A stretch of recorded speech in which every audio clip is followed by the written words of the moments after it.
All right. Being intentional when it comes to producing music for TV has its rewards. And I think that's why it's important to follow instructions when you have a brief or something like that, um, because it can actually end up paying you a lot more than if you didn't. So I came across a discovery, and this is the second time this has happened. The second time I've seen that this year. The first time, it was March Madness. During March Madness, I had some music placed on man, I want to say, I think it was CBS. I think it was. And it was interesting because I look at the cue sheet. So anytime you get music placed on TV, the TV production company will they have to create what's called a cue sheet, and that's literally like a list of all the music that's used, the percentages of each writer on each track, the type of usage, the length of use, and the title of the work. So every time you get a placement, you get this cue sheet. At least with CSAC, which is my PRO, we see cue sheets. I know ASCAP, you get cue sheets with ASCAP. I'm not sure if BMI implemented that. Like I've seen like a version. I don't know. Like when I was with BMI, it was like years ago, and it didn't come across as like a cue sheet, but I would see. It was just weird. I don't know. If you're with BMI and you're getting placements, let me know if BMI gives you like a full cue sheet for episodes that you produce music for. So if I get one piece of music placed on a TV show, I will literally get the entire cue sheet for the entire show, the entire episode, which is dope because listen, if you can just get to your first placement and you can get access to that cue sheet literally lists out all the publishers that had music placed on that show. So it gives you literally more leads to be able to reach out to, build relationships, and you know that these companies are getting they're getting syncs. So you got to get to that first placement. If you don't know how to get to that first placement or that first sync deal, download my free sync producer quick start guide. The link is in the description. I'll pin a comment as well. Download that. That'll give you the steps to be able to at least get to that point, and then the floodgates open from there. But I'm looking, so March Madness, I'm looking through the cue sheet and noticed that there was a track I produced, and that track was used for well over 3 minutes. It was close to like 4 minutes. Now, the interesting thing is that I don't typically produce music longer than 2, maybe 2.5 minutes. So I was just like, that's interesting, because if I don't produce music past 2 minutes, but they used almost 4 minutes, what does that tell me? Well, that tells me they took a track and they found a nice little edit point to be able to loop that track for as long as they needed to loop it for, which is beneficial for me because in sync, the longer it plays, the more it pays. So if I can get them to use my music for as long as possible during a specific cue, the more I'm gonna make in royalties. So I seen 2 instances of the same track during March Madness used, same type of use, same channel. I think they both were on CBS. One track only played for, I can't remember, maybe, I don't know, I think it was like under a minute. So I think I got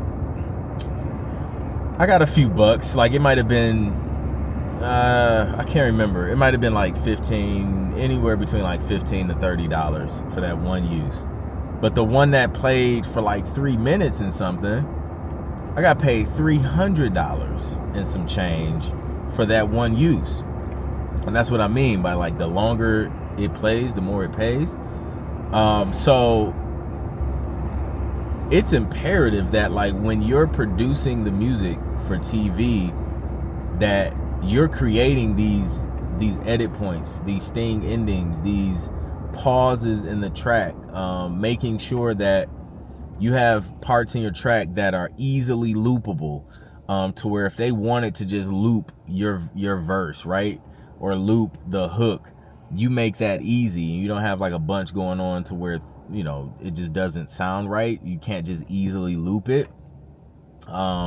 Making sure you have like simple BPMs. Like, don't do that weird 157.9765 BPM, because that's just weird. Like, make it a nice even or odd number, just a whole number. Make it a whole number. So I was like, dope, like that's what's up, that's great. So I seen it happen a second time.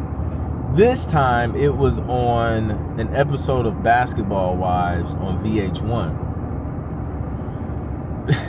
Now this one went way extreme. Like I'm even wondering right now, like, is this a possible typo on the cue sheet? Because this is the longest I've ever seen a track looped. Again, the majority of my tracks that I produce for TV and film are around 1.5 minutes to 2 minutes long. And I know for sure, like, the track that was using Basketball Wives was no longer than like 2 minutes. So I'm going through cue sheets again, new cue sheets that came up, Basketball Wives, going through the episode.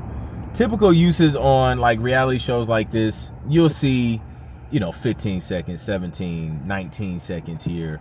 You'll get one that pop up about 47 seconds or whatever. Not a bunch of long uses, right? So I look at the placement I had on the show. This joint was over 6 minutes long. I was like, fam, what and how?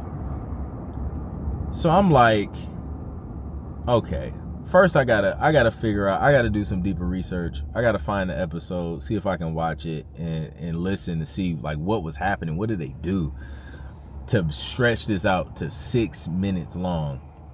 Now my theory is, because of how I structured the music,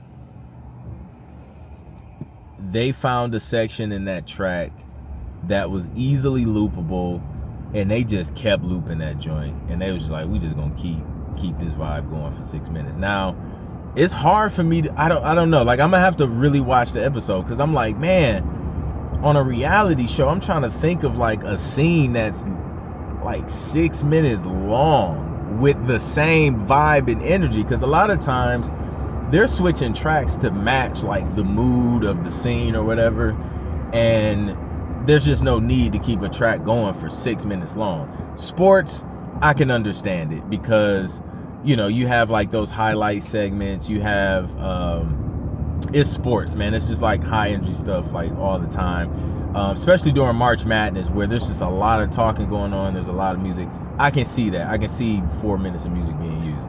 6 minutes on Basketball Wives, I'm like, okay, I need to dig deeper. But that's the second time that's happened, man. And what it just shows me is that you have to be intentional when you're creating your music for sync.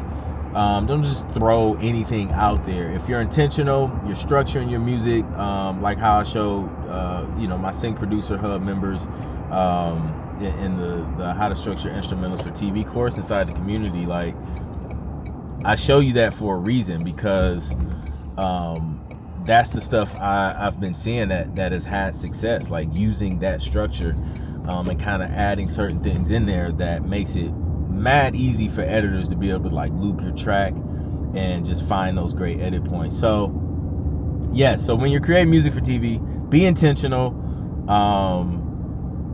Have in mind that, hey, I want